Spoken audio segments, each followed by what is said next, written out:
Conceive, believe, achieve. This is former UFC middleweight champion of the world, Michael Bisping. Paddy the Baddy here. You're listening to Combat Sports UK. And you're watching Combat Sports UK. Chris Simpson, Combat Sports UK, with your winner, Chris Hill.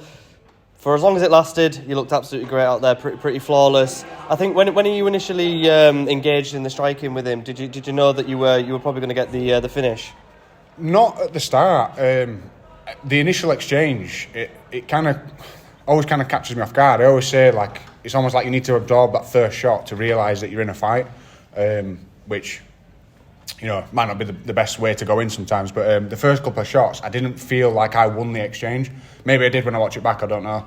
But then once I started landing my jab, that's when I was like, oh, okay, I found my range now. You know, and I've just explained, like, when I thrown the low kick, I believe he checked one of them. That completely shut my foot off, and I thought I was going to have to switch to a wrestling game. But obviously, it didn't need to go that far.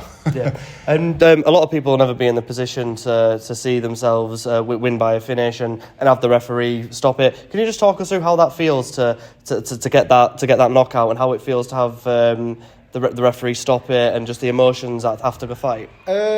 Emotions, it was just more of a relief to it, really.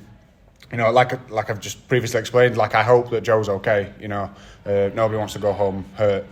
But obviously, I saw Phil running. I realised that in that split second, there was no need to follow up or anything. You know, I'm not one to, you know, to want to do over the top amounts of damage to my opponent.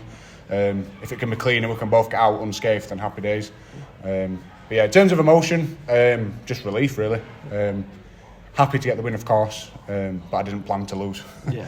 From watching the fight and speaking to you, what comes across a lot is a lot of emotional maturity, and like, you seem like a really good guy. Is that something that you carry yourself in the cage and outside of the cage? Yeah, I believe so. I'm very honest with people when people ask me, you know, anything about how I feel before a fight or anything like that. Some of the AVT guys in the back, they were saying, "Oh, we can't believe how composed you look," and I said, "No, trust me, I'm scared to death." Do you know what I mean? Some of these guys that have this ego, they walk in and, you know, talk a lot of crap, really. You know, you're scared to death. When I was about to walk out, I didn't feel good. I don't want to be there. It's not right, you know. But then once you hear the cage door lock, you've got no choice, you know. So that's it. I'm there to fight. Yeah. But yeah, no, I think just generally I'm quite a down-to-earth, honest guy with it, to be honest with you. Definitely. And then last of all, 3-0 as a pro now. What are you looking for next? A couple of things in pipeline. I need to probably look at what's sort of out there. Again, it's about building the record, and, you know, at this point in my career, I've still got to manage home life, a job. You know, I'm not looking for sympathy. I'm in the same boat as many other pros, but, you know, spinning a lot of plates at the moment. So I just need to find the right balance and assess what is the next step. Yeah, definitely. Well, I'm looking forward to seeing it. And like I said, if you carry yourself in the cage as you do outside of the cage, you're in for a long, happy career, mate. So thank you very much, Chris. Thank you very much, boss.